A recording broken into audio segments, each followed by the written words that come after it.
We're coming at you with another can, a fresh, cold can of Filmatic. I'm joined today by 5 film associates, my cinematic connoisseurs. Returning, we have Ben Casey. Ben Casey, how's it going today? It's going pretty good. Nice to hear. Connor Park. I'm excited to be back. Yeah, nice. I'm here. Hello. Connor, it's nice to have you on. Thank you. It's nice to be here. Darian is back. What's up, Nabil? Not much. I'm excited to talk about this. As you can see, I'm kind of rushing through the introductions. I want to make sure we can get right to it. It's understandable. Oh yeah, thank you for opening. Podcast tastes great today. Another can of Filmatic. Cooper Whisnant, first time. Well, It's a pleasure to be here, sir. Kind of. Cooper a long made way an from appearance. Oh, yes, it is. Yes, but it's nice to have you officially on. It's an honor. Jeff Williams. Hello. Jeff, Thank you, Nabil, for having me on. thank you for coming, Jeff. I'm really excited. to see what. Don't set your expectations too high. I don't know that much. I don't know anything. I think it's going to be. All right, guys. It's nice to have you all here. I'm really excited to talk about this. We're talking about the Florida Project, and it's a doozy. It's really intense. It's really emotional, and I'm sure our discussion is going to be paralleled in that way. So before we get to that, I do want to take a little bit of time to go through a little bit of movie news.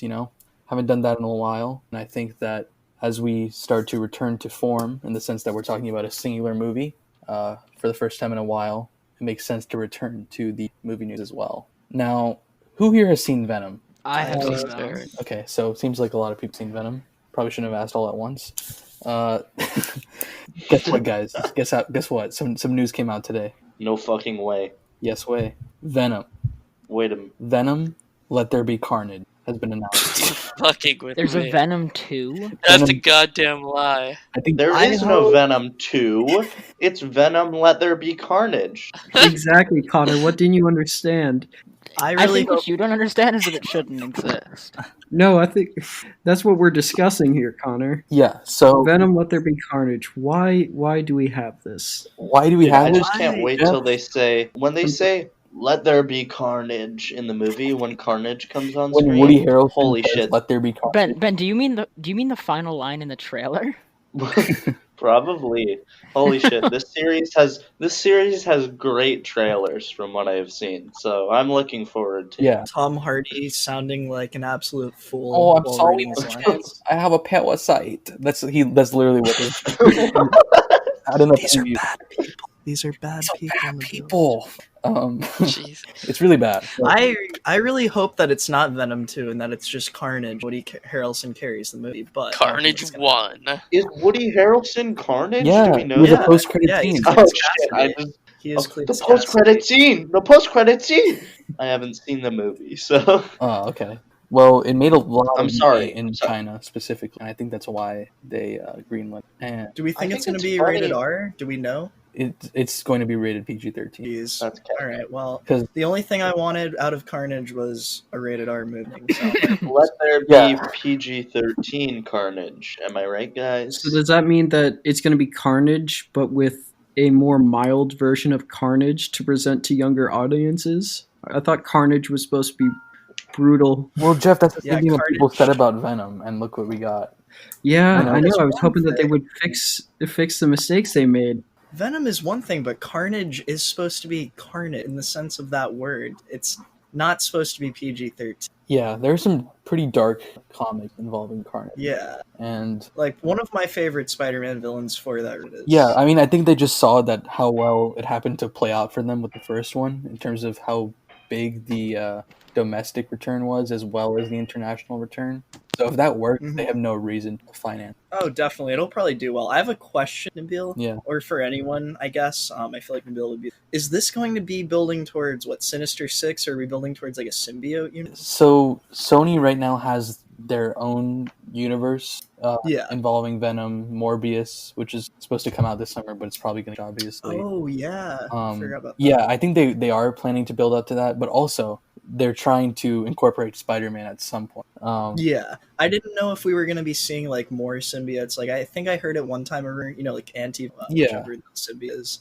Honestly, So does that mean that the Sony universe directly interferes with the Marvel universe? well, that's the thing, is that people are wondering how they're going to explain that, especially when Tom Holland's Spider-Man was actually supposed to show up in the first Venom, but couldn't for other Yeah. reasons besides it was supposed to happen. It was set to happen, but for scheduling reasons or whatever. And it's really confusing. I think they For scheduling reasons, they chose to make a worse movie.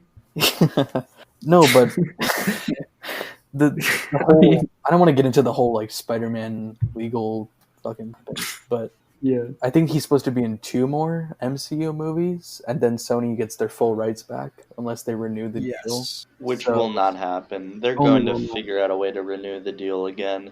Well, Maybe.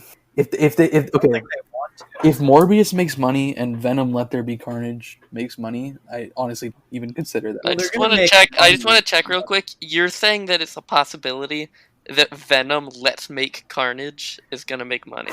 Venom. It'll make money, but will it do well?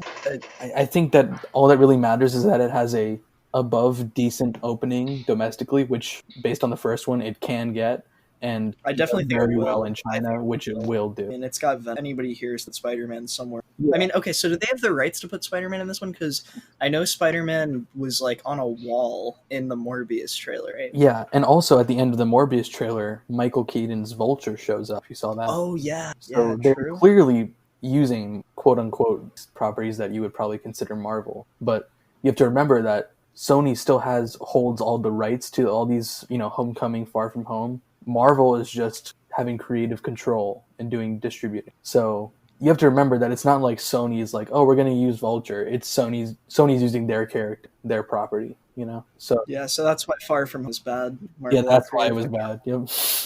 Oh, we're going to talk about Spider-Man again? We're going to talk Oh, about... shit. We're going to talk... No, we're not. We got to move on. So that was Venom Let There Be Carnage. The news there was that the title was announced. It's being pushed to June 2021. So Damn. looking forward to that. Now, We bought some time against that. yeah, and to kind of linking with that, the Venom took the spot of the Batman, which was pushed to October 2020. The Batman, I'm very excited for it. I think it's gonna. No, this is the Robert Pattinson Batman. Robert yeah. Pattinson, directed by Matt Reeves. I'm really excited. I know Darian and I have talked about this before, but it's Yeah, no, from what I've seen, I have high hopes, which might be a mistake. I mean, it's an all-star cast. The Planet of the Apes trilogy by Matt Reeves is pretty incredible. I don't know. I'm just excited for a grounded yet comic booky detective that kind of hasn't been done before, and it seemingly has its own gritty realism that's also very different from Nolan's, just based on the pictures we're getting. So very exciting. And Scoob. I think it has potential for me personally to be as that I'm. Yeah, no. Yeah, What I've seen, Yeah, it has inspired a lot of. I really like. Yeah, the suit. Now, will this Batman be having its own rendition of the Joker? It's not going to be tied to Jared Leto or Joaquin. So if he does choose to, I heard there were talks that if this one does well, he's going to have his own trilogy. So I'm sure that Is there an announced film? for the first one, no, there are a couple characters that have been confirmed, not as main villains, Riddler and Penguin. but yeah, Are both Paul confirmed. Dano, who is in There Will And Be Blood, Catwoman. which is a great film. I think we might do. He's a great actor. Ooh. He's playing the Riddler, and Colin Farrell No Jim Carrey. is playing I like him. Colin Farrell very good as well. So it's exciting. Do we have news on Alfred? character? Alfred is Andy being Serkis. played by Andy Serkis. Yep. Oh, insane! So yeah, very exciting I'm very excited for the cast. Yeah. All right. Who here is a fan of Scooby-Doo? Of course I am. I am Yeah, definitely. How can you such a not be? fan. It's solid stuff. Until about the time I was 11, I had the shaggy haircut. Damn. Darian still kind of has it a little bit. I remember the Jeff Shaggy hair. Well, They were not. It was a terrible cut. But anyways, Nabil, continue. I don't know if anyone saw the trailer for the animated feature Scoob! Exclamation. But God. I have not, but I would love you to tell me all about it, Nabil. well, it's the trailer paints it out to be mostly an origin story about Scooby meeting Shaggy and the Mystery Gang all meeting each other as kids, and then the last quarter of the movie seems to be about. To be That's fair, the main thing. Whatever it is, I'm dubious. It's probably them solving their first mystery. Yeah. I The- love the interpretations. the summary where for they're it. Alright. Yeah. No, Ben, feel free. Continue. I love the interpretations where they're kids. Like Scooby-Doo in the 90s, a pup named Scooby-Doo, and that is the best Scooby-Doo show. And by that, that's all. That's all I wanted. Who's making this movie? Who's making it? It is being made by Warner Brothers and Atlas. What is the Entertainment. animation like? It's I don't know how to describe it. It's 3D, but It's pretty bad. That's how I'll describe It's it. probably one of the worst I've seen. It's kind of I'm gonna take a. Yeah, especially with Illumination and everything that they've been doing, it's just really hard to try to looks pull like- off that style if you're going to put zero but detail worse. and effort into it. It looks like a weird. It looks kind of like Cloudy with a Chance of Meatballs style, but with something a little about like how twist that smooth they are is not kind of off-putting. It Yeah. looks gotta- disgusting. It looks like a combo of the Cloudy with a Chance of Meatball characters combined with the Michelin Tire Man, almost.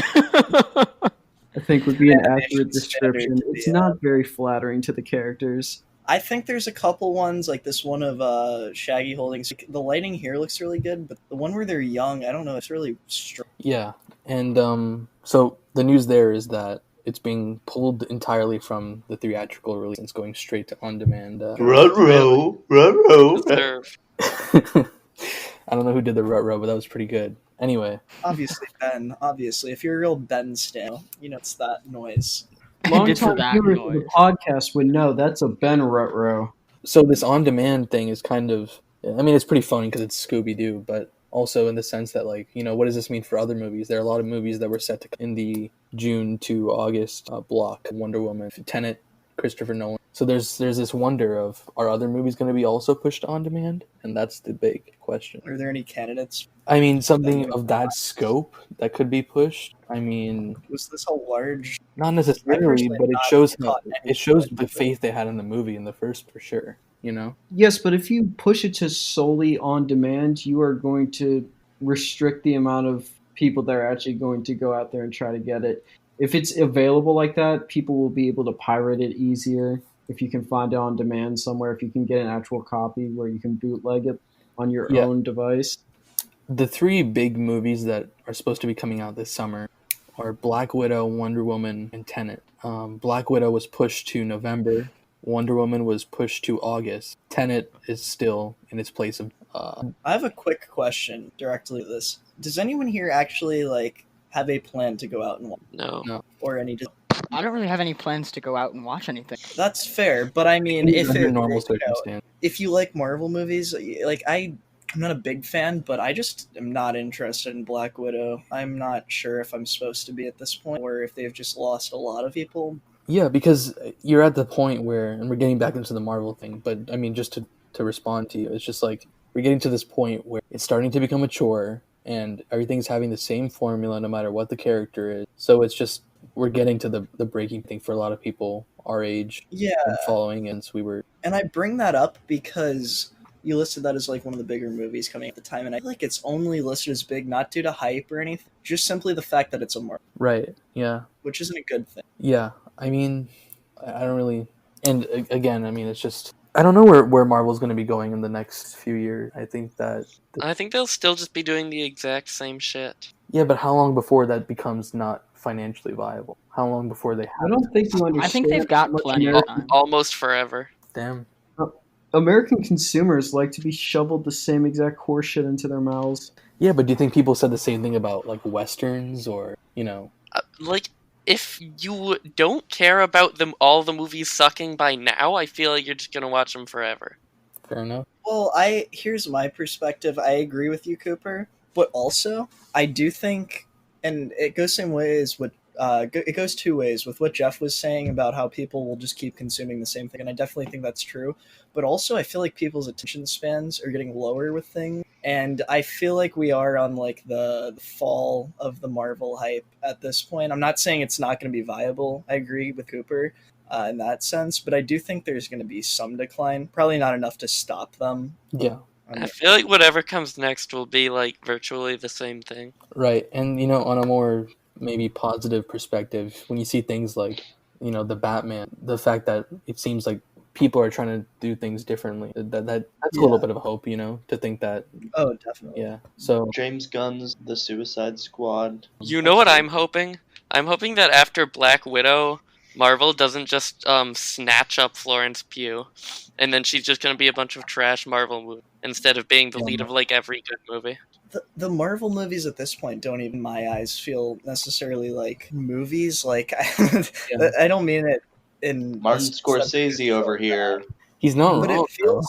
it feels like they're more hyped up for like He's it's not like wrong. the cultural event. It's the universe that they exist in. It's not the actual Yeah. movie, the actual See, finished because product. you got to give props where props are due. You know, Marvel built this whole universe. Whatever they made it financially viable. They had the most grossing movies. They had the greatest grossing movie of all time. But it just gets to the point where it's like maybe they made it too well. You know, now it's so well done, and we know this universe so much, and everything is connected and all this crap. Where 10 years ago we would have blown our minds, but now it's just like okay, Well, world building is one thing, right? Yeah. But storytelling is another, and I yeah, think no, that's what I'm where trying they're to say is that short. you gotta be consistent with both of them. Yeah, I think that they do. Also, you have to like give them a chance. I do think they have the to improve, obviously, but it would be a surprise to me at this Yeah, point. well, it just also feels like every time it could improve, either Marvel Studios itself declines it, or it just doesn't work out. You know, you see Ant-Man, Edgar Wright was supposed to direct, and he wrote the script, and Marvel didn't like the direction he was going, and they fired him. And Ant-Man was Yeah. still good, but that's just because they kept most of his script, you know? And Yeah, and I also find something interesting. Also, like for me, at least with Ant-Man, it feels like a lot of pressure falls on the actors to kind of carry the mediocre script or story. mhm. Yeah, Which is interesting because like Paul Rudd, I was able to I just liked his performance a lot, yeah. and he does the character well. You see those Edgar Wright. I feel like Yeah, no, go ahead. at this point, like if Marvel were to get like increasingly better, or, like a lot better, it would have kind of happened already. Because at this point, they just don't really have the incentive to like go crazy and increase in quality because everybody's watching their stuff, and for at least right now. That's a real looking at like that's just it's kind of like an economic Yeah, that's what I was gonna say.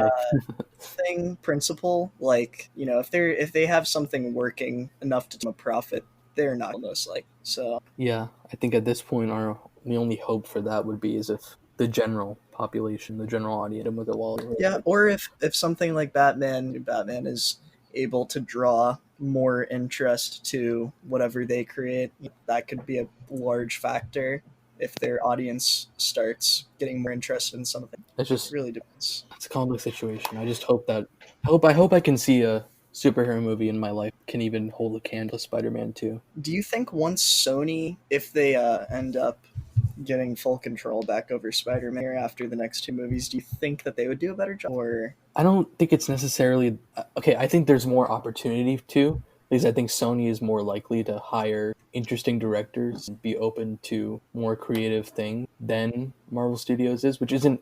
I'm not trying to like. I'm not saying solely because of the studio, just based on past events. You know, the firing of Edgar Wright with Marvel, all this stuff you hear about creative control, not really. You know, so I just feel Yeah. like even, I think Spider-Verse. Go ahead. I think Spider-Verse is a good example of willing to take a creative chance and making a fucking great movie. Oh yeah, for sure. Yeah. And with that, I would definitely say Sony. Then again, we just found out also this week, movie news, that Sam Raimi is confirmed to be directing the latest Doctor Strange, which is pretty Had interesting. that not been confirmed sooner? Was it just sooner? Yeah, it was just a report before, but now he actually confirmed it himself. Yeah, that's cool. That is the one Marvel movie I have some interest in going out and Oh, yeah. seeing. Not necessarily in the theater, but somehow. So that's something also. Yeah, especially with Sam Raimi's roots of horror, you know, the Evil Dead franchise. Yeah, Mhm. absolutely. I think if Marvel lets him have his control, it's going to be brilliant. And if they don't, it's going to be pretty sad because I feel like once again you're going to have this MCU fan base just blame the director. It's a situation for sure. All right, I think we've wrapped up. It's time to talk about the Florida Project. Where are we starting? From the beginning? It's like we're gonna discuss the movie chronologically. Well, I No, mean, we're just gonna there's do a some scenes. table read. There are some scenes that stick out more than others. Scooty. Okay. That was good, Nabil. That was good. Because that's the beginning of the movie. Get it? So like table read. I got it. I got the joke. Joke explained. Joke explained. What? I don't even know where to begin. Honestly, there's just so much to talk Should we about. start off with someone giving a summary of the film? Yeah, that's a good idea, Jeff. Anyone want to give a quick little walkthrough? Generally, not going to be. Do we want to do spoilers, Emil? Probably will. Oh, Then absolutely. we have to cover Yes. them. So, I mean, for now, I'd say the movie. Good way to describe it is it just follows it kind of follows the location of this hotel where you have a lot of people that are living there, low income situation. It follows this group of kids that play together, different at the hotel, and a couple of their parents as well, and the owner or the manager. It's a very emotional story. You can get into Yeah, that's as it begins to be by certain. thanks. Really, it's like as general as you can get without spoiling. So that's yeah. We'll try to refrain from spoilers for now, I guess. But I think it's going to be inevitable. Yeah. We'll make a little warning before. Yeah, the warning is just going to be Cooper yelling "warning." I'll do my best to remember. Let's do it. Let's do a warm We'll up cue one. you in. We'll cue you in. Yeah, I can do that. Warm up one, Cooper. Yeah, can I hear one right now, please? Warning! I like the That's snippet perfect that audio follows spike. it. Perfect. Warning! Can we each have one? Yeah, okay. All right, Warning! you each want to do a warning?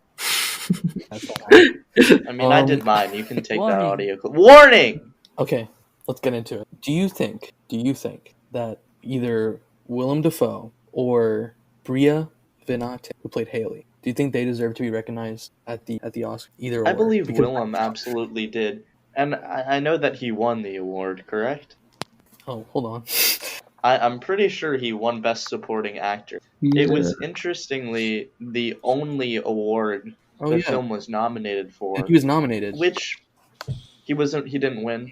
Okay, he was nominated. Yeah, no. Well, I think it's interesting because I think that's a super safe nomination. I think it could have and should have been nominated for a lot more.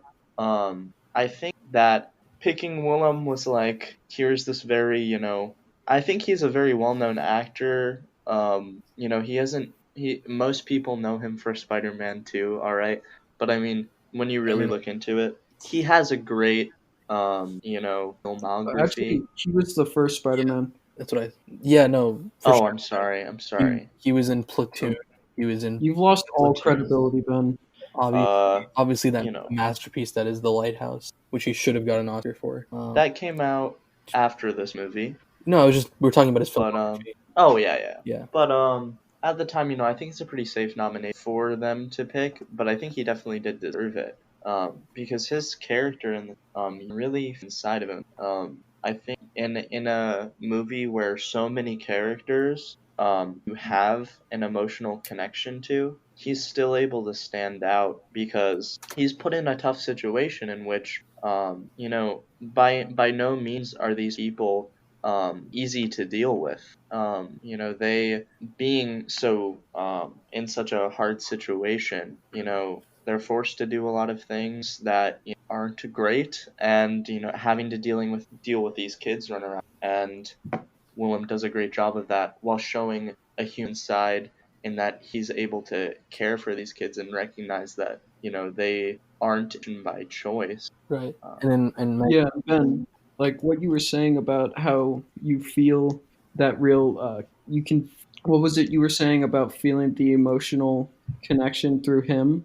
Oh yeah, feel what he feels, and that's what acting is about. Acting is about making your audience feel that connection. Yeah, and that his performance really is what leads to this movie being so great in my eyes. Is because really when you're feeling all these emotional connections to each of the characters as you develop internal feelings about these characters, it's all primarily through the interactions that he's had that have the strongest emotional connection to the other. Yeah. Because it's constantly him allowing passes to them, being lenient with them, trying to help them, while also just being frustrated and annoyed with them at times, but in the end still taking care of them. Yeah, and in so many ways, like he's almost like one of the most interesting parts of the puzzle. The movie. The relationship with his son. He has to deal with other motels to help Haley in terms of the one night and stay at his motel. That's so true. He has the fondness for children, and then there's the whole role that he plays in the climax, in the sense that it's implied that he's the one have called authority. Really? It's really interesting to me. Yeah, I didn't catch that. Yeah. Wait, Darren, you go ahead first. And I'd like to move on to that point in a second. I just think it's if you haven't seen the movie, or if you have, I think it's interesting, this dynamic where, like everything that everyone's been saying, is he is like this merciful yet frustrated. He's like a father, which is really cool because you're also watching a mother and her child, but he is kind of like the father figure to Haley, which is interesting to me. He's looking over her and doing things for her that she would do for me in a lot of different scenarios, which is cool. And definitely a really great performance. yeah, And what I was saying was that I think that although the movie never explicitly like reveals it, I think it can be inferred that it was him because of there's a sort of change in his attitude that I kind of felt in the way that he got a little more sympathetic towards her and concerned about Moon. And the DCF also had security tapes showing all the customers. They mentioned that. That is true. And I think that Tapes. there's the part where when they're coming in, he immediately goes outside to the back of the building and just starts smoking a cigarette. And I think it's pretty clear, at least to me, in my view, that it seems like he knows what's going on, and he only actually goes upstairs when he's screaming. So that's what I got. That is true. I didn't notice that on the first watch. Yeah. Yeah, I didn't catch that either, but now that you're saying it and looking back at it, that definitely seems very, very possible. Yeah, it seems like the Actually- correct conclusion. I think that makes the ending so much more intriguing because I think that, it would be a lot easier to say, oh, her friend downstairs called, I guess this is a spoiler, called DFS. DCF. DCF. Alright. Her friend downstairs, because they had just gotten into a physical altercation, it would make sense that she would call DCF. But put it in there that Willem, forget his name right now. Bobby, I believe. Bobby. Bobby, yes. If Bobby calls DCF, that puts a whole other spin on it because I don't know, it just turns that whole ending interesting, Yeah. And subverting your expectation. yeah, because I feel like it's easy for Haley to be like, oh, it was downstairs because I beat her up, and I think she actually says that out loud. She does, yeah. So in that sense, it makes it a little, like you're saying, it changes the impact in terms of it being him and all of his complex problems and his complex character fleshing out to him make a decision, call the authority. So yeah, you're right. It's a very good take. And I think it's really interesting also in the sense that there is still like the possibility that Ashley called the police on her because it was the night after she was attacked, right? I think that's like possible. I agree that I think there's a lot more to be when looking at it through the lens that Bobby makes a lot of things a lot interesting, makes him even more dynamic, and it definitely fits with what we saw from directly. But I just think it's interesting because the fact that it could have been either of them, it really highlights this change of Haley's character throughout the movie where she just repeatedly, people that are helping Ashley is at the helping her child. Bobby is obviously supported by allowing her to stay throughout various things that could have been grounds in the premises of the hotel. It just kind of evolves Haley's character a little bit more. The fact that the two people that were helping her host have kind of gives more of an impact, I think, to her actions. The possibility that both of them could have and most likely would have done what happened, called DCF. Yeah, and like talking about that final scene because it got brought up. This is definitely gonna. But like the scene where it kept cutting back and Haley, DCF people, and the police officer, and then what's the little girl's name? Mooney, and then Mooney with the one lady out on the balcony, and, like Mooney yelling at him and Haley yelling at, just cutting back in between those, showing like kind of where that aggressive in Haley, and like maybe even kind of hint to part of the behind Haley having that personality. And I also liked that like it took her and like very much clearly showed like the kind of like the bad stuff that's going on wasn't okay, while also a more related side of the character, not easier to digest, but like you don't like the thing, but you understand her, you know. Yeah, it's a character who the audience is still able to relate to entirely, and with even though they are a crooked protagonist, sort of like that Walter White effect. Yeah, like even in Uncut Gems, with like the lead in that being like a very like easy character to just dislike because of all like the stuff that goes on with the way he reacts to situations and treats people, but he's still like an understandable character. It's really interesting, and that brings up something that I was thinking about concerning Haley specifically. Would you guys consider her to be anti-hero in terms of writing, or if you want to get specific to the movie, we consider her to be a quote-unquote good mother? I think that's something that really will differ from person to person based on your perspective. Everyone has their own kind of life impact, I'm sure. I definitely wouldn't define her as an anti-hero. I think what inevitably leads to her downfall is like her hamarsh, which still makes her the hero. She just obviously... I don't really feel like she's much of a hero, honestly. Well, I think that she definitely is... it's tough because I don't think it's as black and white as she is a good mother, but I think everything she does she's doing for the right reasons. She just has a very poor attitude throughout, and that ends up making all of her actions seem flawed. And the actions themselves are, but I don't believe she was doing anything. I don't know. I think everything she does is justified, and that's what makes it such a human character, is you understand why, like we were just talking, why she's doing it. Exactly. And I think Yeah, it's also difficult to comment because it's like you don't have a child, and I think that's something that anyone who's a parent would be able to relate to a lot more, is what extent would you go to help your child make sure that they have over their head. And Yeah, because like Well- while the oh sorry, you can finish. Well, I think that's why she's such an interesting character, is because, as you said, it's human. There's as much as we want to attribute good or bad to people in real life, that's not a thing. There's no good and bad people. People live in this gray area, and Darian, I know that's something you've talked about a lot. And it's what I find so interesting about this movie is in throughout the entire film, people do shitty things.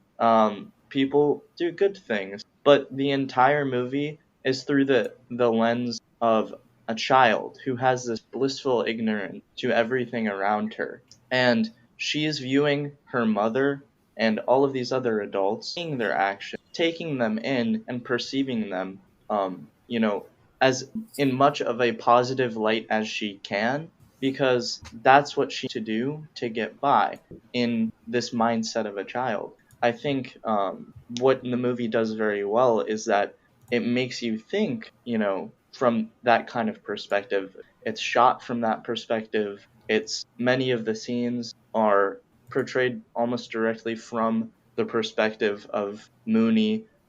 You don't see a lot of adults' faces in certain. Everything is focused on Mooney, and that actually reveals so much more about the other characters, specifically Haley. In Mooney, you see every bit of Haley that you see throughout the film.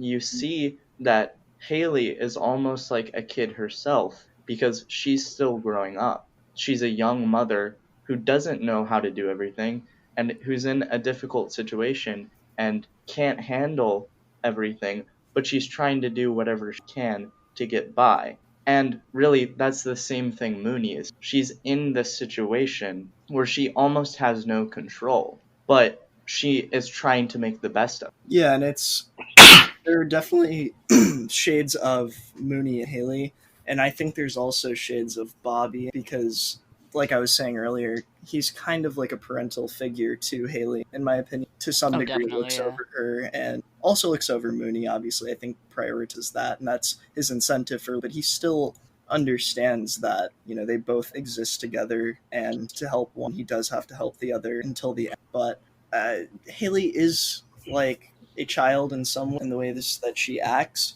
but I think she also has that protective nature that Bobby has. Oh, absolutely. Yeah, and like to go back to Nabil's question, whether or not she like, I feel like just looking at it, like especially the way Ben talked about it, is like she is doing, and like it's clear throughout the movie, even if it like doesn't look like the on paper, like stealing, prostituting with like they are prostituting, obviously, just always having her daughter there, which on paper seems like terrible parenting. Why would you subject your kids? But the way or like it's like that happening is never as negative and as bad. Like a genuinely happy mother daughter, and I feel like it's like even though bad, Haley makes every decision she makes and does everything she does, even if it might not be that's like what she's got just to help. Yeah, and I think if you want to try to translate it to good or bad, which I don't think is the thing to do personally, just because there are so many levels to the characters. Mm-hmm. But I guess you could say she's not necessarily a good mom, but she's the best mom that she could be. And I think something that is definitely done on purpose and definitely defends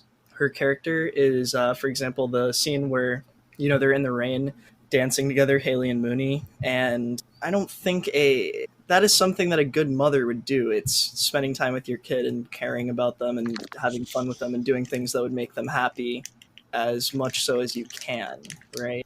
It's not like she's permissive or the correct word, but she tries to be a part of Mooney's life. She tries to do things for her, even if she's bad at doing them. That's still her doing them. I could actually give a really good example of something. one of the most interesting parts of the movie to me is when she steals the magic bands. I think if Haley was really acting out of self-interest, and wanted to give off this image of like being a good mother, she doesn't take those magic bands and go use them. She doesn't take her kid to Disney. She realizes, that's not something they need to do. She sells them, deceitfully, but she sells them to be able to pay rent for her child and her to have a place to live. I think from personal experience, parents sometimes, in order to have this power over their child in a certain way, can use things like that, like, oh, I'm taking you to this place. It shows that I'm a good mom. I'm a good mom. But she does things that she needs to do to survive in this setting. Do you think she wants to be selling her body to random to pay her rent? Obviously she doesn't. That's not for her. That is for her daughter. And it's not even just rent. It's not like she couldn't find another place to live, which I think is kind of shown, she could probably find a place to stay for a couple days, but it's also the fact that she has to feed her child, right? These are things that she might be able to do without for a couple days, but Mooney obviously cannot, and that's why she has to go to the extent, selling her body. Yeah, I think it's apparent also in the first half before she turns to all of this, she even is talking to someone. I don't remember exactly what the role was, but he was saying how she has been trying to get a job up and down the strip. She was stripping at that point. And she mentions that just because she won't do tricks like the other girls, that she wouldn't get hired. And it's only after she gets kind of, in her own eyes, betrayed by Ashley, her only lifeline, that she turns to selling her body to, I believe we don't even see her selling the perfumes until the middle part of the movie. So I think that's also something that considered. Yeah, I think she directly says in the scene that you're referencing that the other people are making money, that are stripping. The other people are making money by doing like private things in the back, which she doesn't want to do, which obviously implies having sex with customers at the strip club, right? Mm-hmm. So that is directly stated and presented. And then over the course of the movie, you see her eventually have to do that, something she refused to do and was willing to lose her job over, trying to find any other way to keep money incoming for her and her child. She eventually reaches this point where she has to go to that extent. It's a last resort, but she still does it. Yeah. So that she can have money for. In that scene, she's talking to a benefits a benefits officer from Temporary Assistance for Needy Families. I did a little Wikipedia search there, but I think it's very fucked that she tells them, hey, I lost my job because I wasn't going to have sex with people for money, and they deny her benefits. The government denies her benefits because of that. And then the same government that has denied her benefits to support her child then comes and takes her child away because she begins having sex for money. It shows a fucked system. Yeah. And that's only the beginning of how fucked the system. Yeah, and it's all clearly like very intentional, because you could go out and say, oh, well, was she like really continuously trying to get a job? No, she was doing these other things, but she has to make money. And I think it's very directly shown that what you just said, that is what is happening to her. She is being screwed by the system. And it kind of, I think, makes a case for people that are being fucked over by such institutions, because it's easy to say, oh, are they really trying? It's easy to ask that, or say that they're not trying hard enough. But in dire circumstances like this, where there is no room to waste a day not making money, I think it's pretty evident that people are pushed to do quote unquote bad things. Not even quote unquote, they are bad things, but they become necessary due to the sentences that are did by said, whatever you want to call it, system. And I mean, speaking of the system, and if you want to take it on a wider scope of not just Haley's situation, the whole principle and that of this actually existing, of there being a ghetto but in the backwaters of Disney World, created virtually by Disney World and the town that it's made, and even one could argue the state that it's our economy is based on tourism, and a lot of that, if not most of it, if not all of it, can originally stem back to Walt Disney. So I think that's also just really, really, it's hard to think about that actually exists. Yeah, and bringing up a big reoccurring device, I'd say, in the movie or image is the helicopter, right? Yep. Which we all talked about while watching it. And essentially, if you haven't seen it, hotel is close to a helicopter, presumably like a helicopter tour place, Yeah. which are a common thing Yeah, in that's the what I area, assumed. which I have been on myself. And it's essentially just you fly over the city, right? Or the surrounding area of wherever it is in Orlando. You see Disney, you see whatever. And I think it's pretty fucked up that you literally just have people right next to them flying around to admire, oh, look at how nice all of this stuff is, and spending large amounts of money, presumably, to do so. And meanwhile, the people that need that money are just suffering right below them, right? Which is, obviously, I think a metaphor. They're just flying above them for leisure. And also, they're just, looking down on them. And also, from that perspective, nothing's wrong. You can't really see the problems when you're looking down on someone, right? I think that's something that you could draw from that metaphor that is the helicopter, which is pretty interesting. Obviously, a little bit of external analysis there, but also just in the literal sense that when you're looking at a place from afar, like this hotel, for example, right? It looks like a nice place. It's, it's kept painted nicely. It doesn't look very bad from the outside, which you could say about the city as a whole. But when you get up close and you actually see what's going on, it's really fucked up. Yeah. Yeah, it's this hidden. When talking about the movie, a lot of people refer to it as the hidden home. They're kind of. I think a lot of times in popular culture, homeless people are portrayed as living out on the streets, begging for money. Which I mean, that's a whole problem itself, and how homeless people are perceived as these people who don't do anything except for sit around and beg for money. When in reality, they're most likely working some of the hardest jobs, just trying to make ends meet. And homeless doesn't mean you are without, any shelter at all. It means that you don't have permanent housing. And I think that's something that explored in this movie is so interesting. I have my own personal experiences with it. I'm sure plenty of people know people who have had experience with it, whether it's family or friends or anything.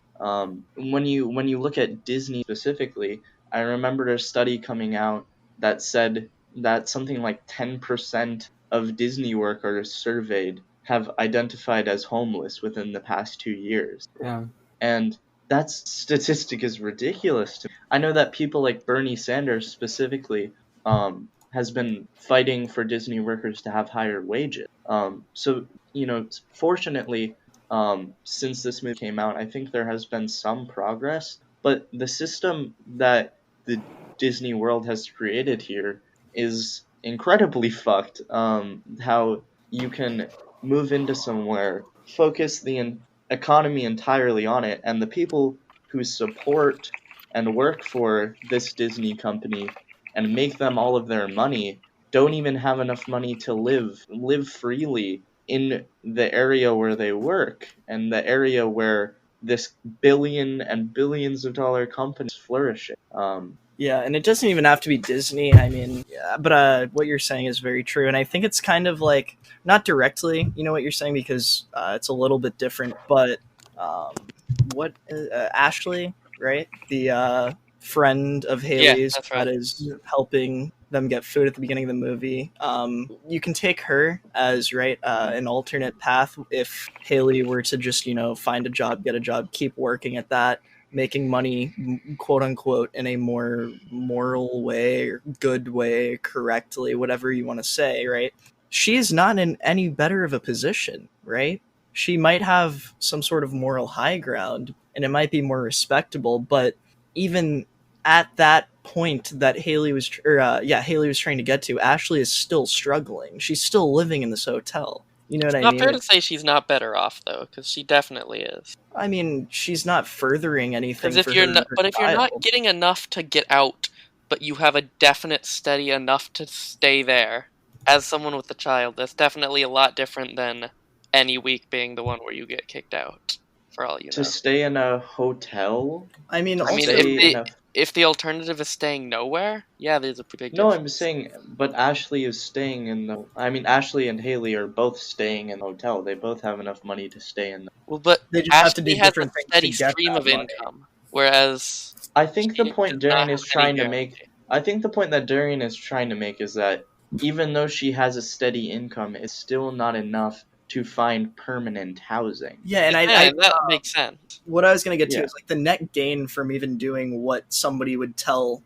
Haley to do, right, is not very large for her child. It's not like Ashley has this larger like benefit for her child than Haley does for Mooney, because her child still can't go to school and they're still living in the same place and they still have all of their basic needs met. You know what I mean?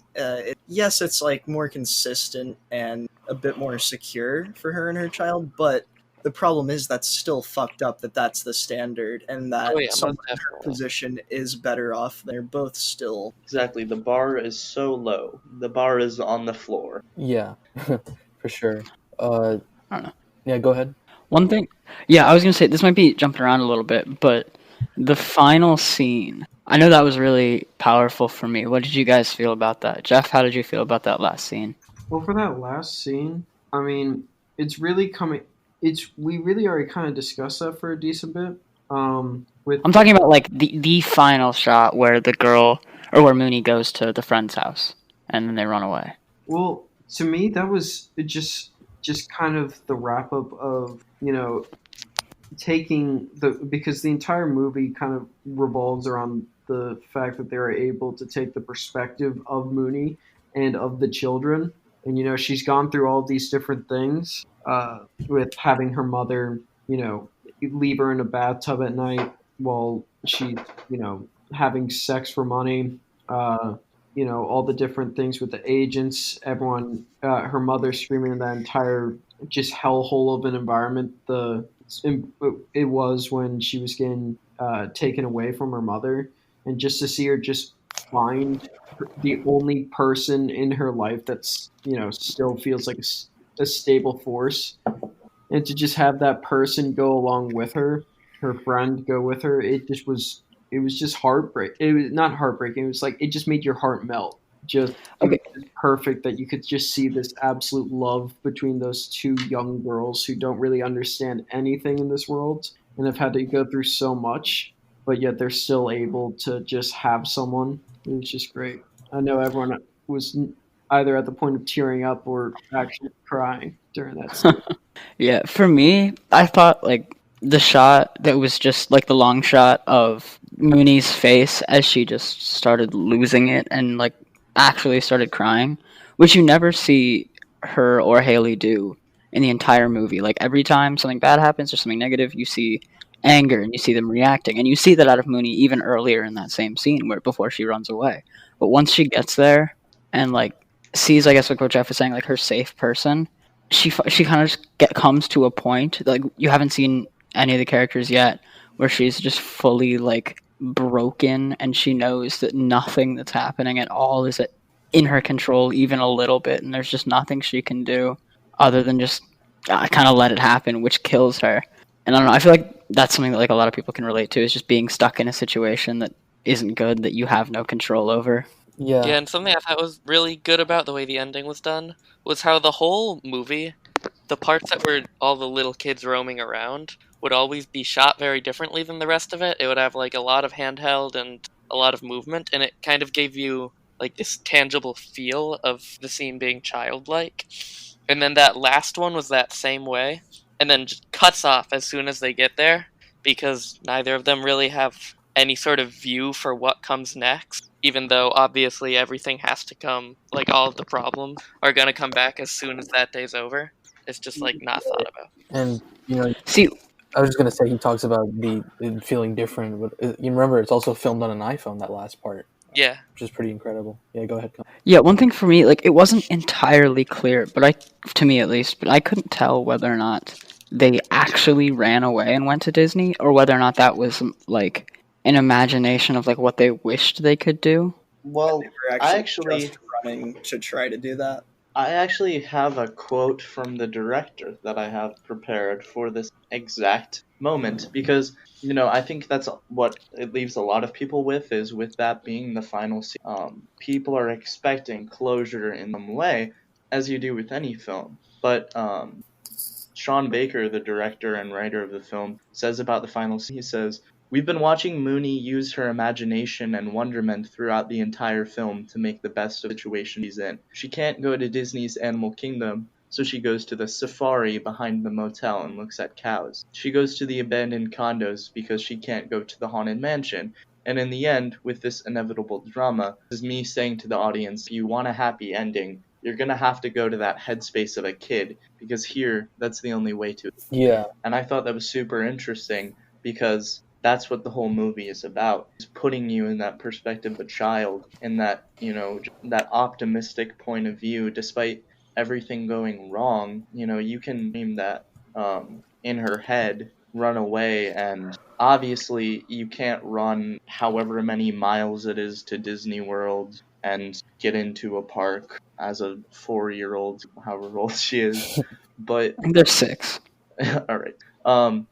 She can imagine that, and I think it's definitely not supposed to be taken a very interesting way to end the film. Yeah, and it's very divisive for that reason. Yeah, I totally agree. It definitely felt like a brilliant conclusion. And, throughout the 2-hour runtime, we get these little hints of a better world beyond the motel, because you get these tourists that come in at one point, and you get all these glimpses, but you never explicitly get to see it until during that iPhone. And the kids just are finally breaking free from their shackles, and they get a glimpse of pure, unfiltered happiness. And I guess the idea within Mooney's head could be to just spend one more day carefree, without it being taken away. There's this idea of, to me, their childhood just kind of crumbled, and they've explored all these places, within the Florida projects, but in Mooney's mind, this is like the last place to explore.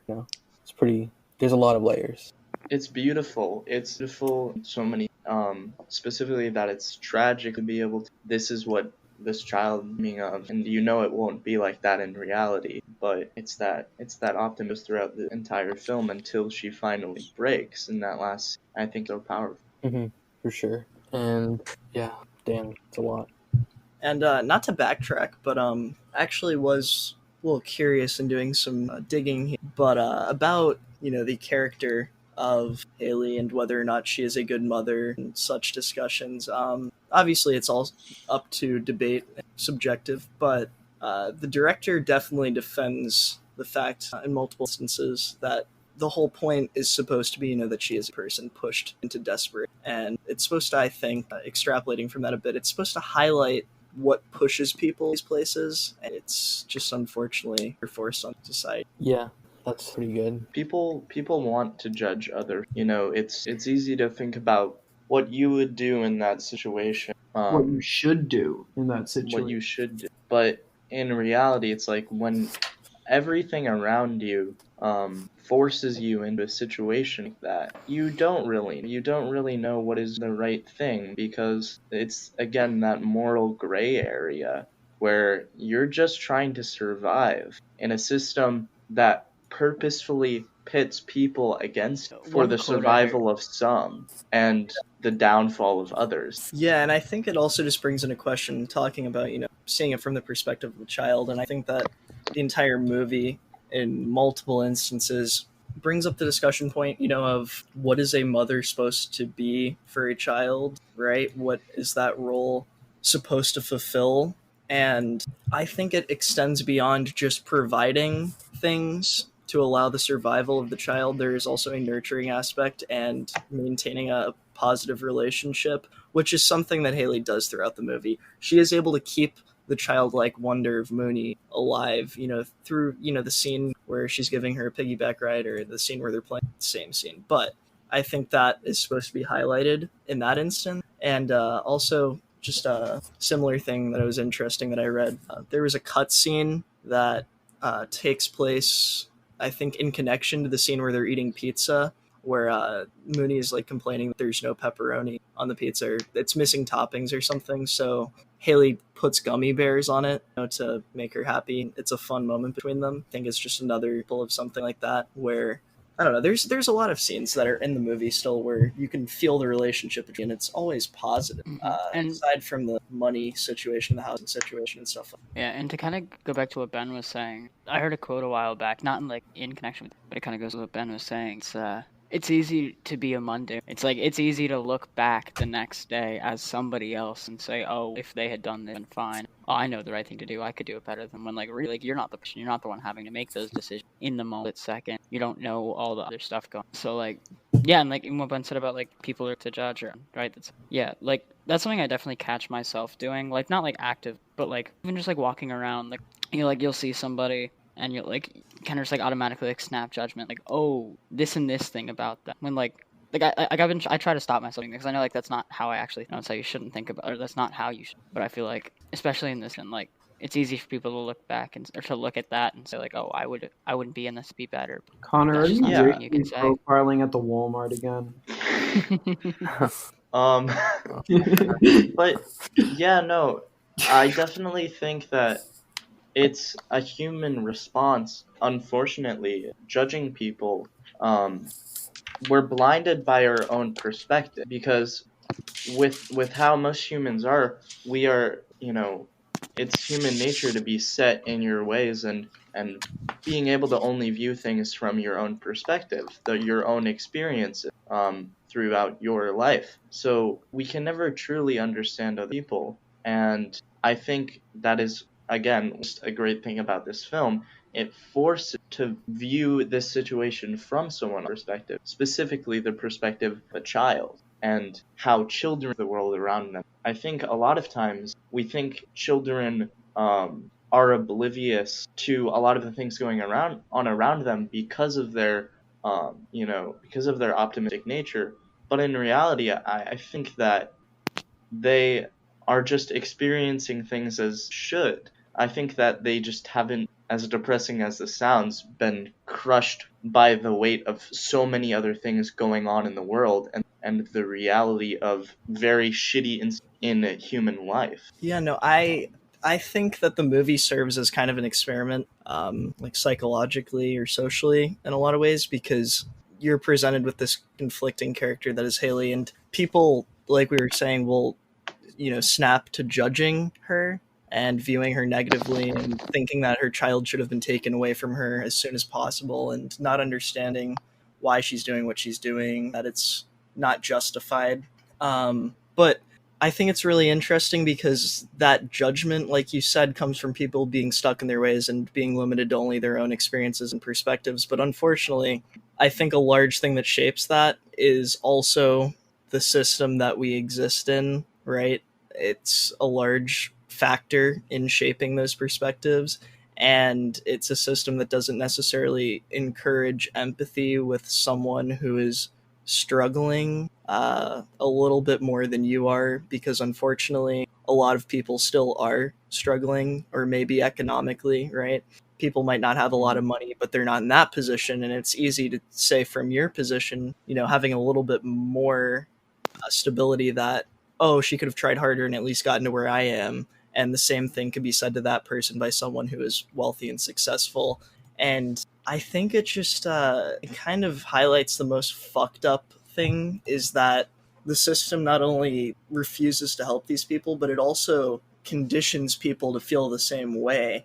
Because when you judge Haley, if you do, and view her as an unfit mother, doesn't deserve to have her child, it almost just, it's denying that she has the same rights and the same level of humanity as someone who's in a better position.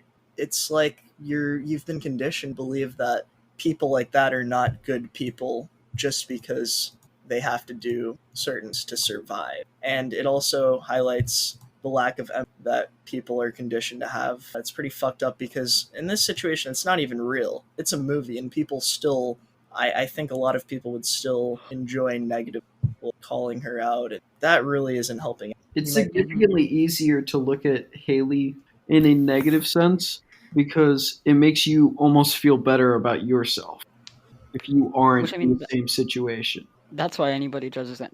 Yeah. For I sure. think specifically with what you're talking about, Darian, with system, just gonna come out and say it. It's capitalism, baby.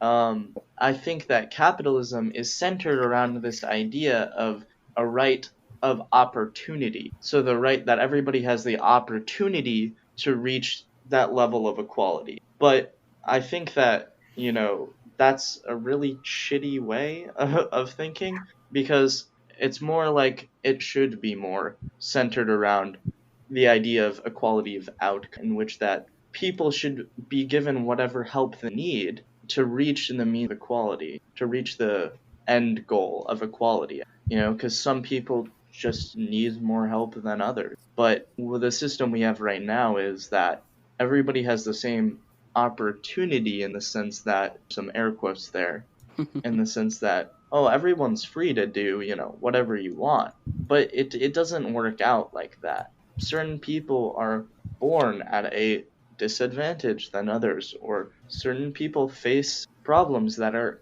out of their control and need more help than others. And the system we have and society we have does not offer help to those. It almost actively pushes them further down. Almost like platform. And yeah, Yeah, the platform sends the exact same message that you're talking about, which I'd love to be able to talk more about. I don't want to go too far into it, but you literally just see exactly what you're talking about, with people physically, to make the point, literally being above and below each other, and the people that are below, the people on top, and the people that are on top, they have equal lack of control over the position they're in, but the people on the top still choose to shit on the people below them because they've been given a better opportunity than those people. And the people below them are struggling to survive themselves and have to do really fucked up things to get through it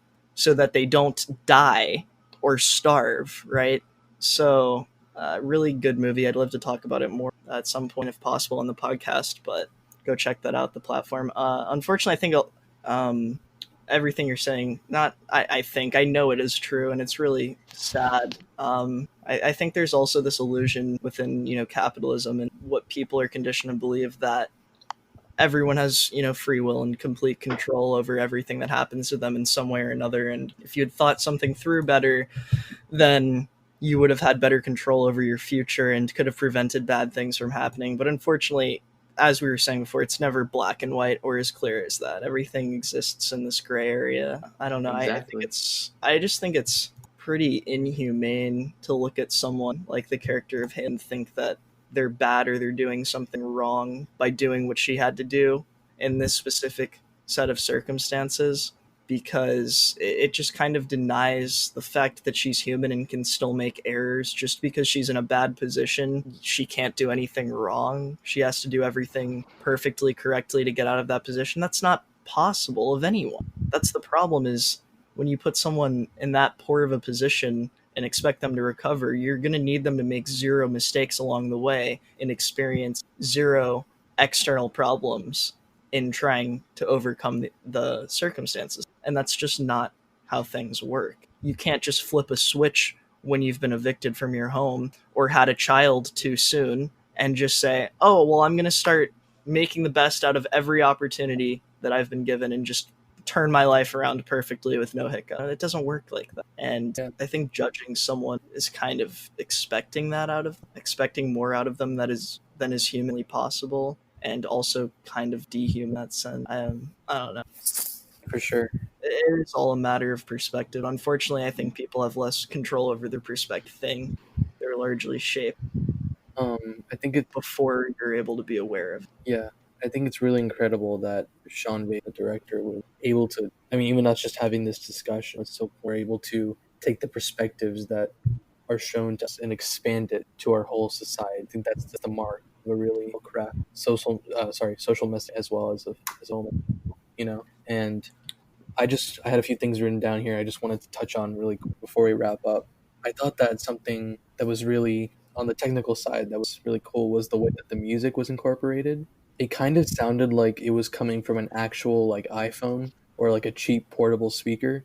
and it just felt very I noticed that too. yeah, it felt very immersive and authentic. And It's like the most immersive movie I've ever seen, probably, oh, for sure. in terms of like feeling like you're in the environment. One thing especially like to that note that I really like with very shots, like clear color scheme and just like kind of transition the color and just things like that, like the color. Yeah, and the cinematography it's so perfect in that way. You know, it's like eye candy because it's not, and it's interesting that it is eye candy because you know it's constantly being referred to as a dump, and that's the way it's painted to us in a social light. But the way that it's shot, it looks just so vibrant and beautiful. And it could be another illusion, kind of what I saw, of showing the world through a child's eyes. Yeah, I think it has two It looks effects. fucking movie. Yeah, I think it has the effect of what you're saying, Nabil, is seeing it from that perspective, right? Of a child, everything and magical still. And it also has the effect as they're not as they from the outside, and you know, choice on how you perceive just from that is clearly not indicative of what is actually. Yeah, and it adds this almost documentary feel sometimes when the director kind of alleviates with the lower angles and some of the interesting choices of the cinematography, and it makes it all the more depressing that you're watching. It's kind of like, but and all of this comes together. You know, the performances, the writing, directing. You know, we talked about Defoe a lot. I mean, obviously we got to give credit to Mooney, the child The star. best child performance I've ever seen, probably. Oh, hands down, Same. for sure. Agreed. 100%. Holy shit. Yeah, I can't think of something that can. I mean, Moonlight is comes close. To be fair, Oh, that's true, but the really young kid is only like a third of the. that's kind of that's the shtick there. But anyway, One other thing I want to tack on really quick, I apologize, Nabil, is I think a third effect that the physical setting of the movie having with all the colors, the shots, is I think it also gives a look to the situation, right? mhm. It's there's kind of like the trash that, and you know, the scene we were talking about William Dafoe's character. I think he also symbolizes hope. People are, you know, the washing machine doesn't work, but he's like, we're gonna fix it next week. Fine. He's painting the building. He's trying to keep going on a good path. When he gets the lights back on, when he gets the power back on, Yeah. that is incredible. That is one of the greatest, you know, in this very, you know, depressing and real movie. That also the sense of realism to that and this love of this natural humanistic character that Defoe plays is just really powerful. And you can tell the way that everyone is cheering for him, which is great. Any other comments? Any final thoughts? I Do you have will any- say one thing is that you mentioned the, you know, being able to extend to this like commentary on society, think about things right on a larger scale.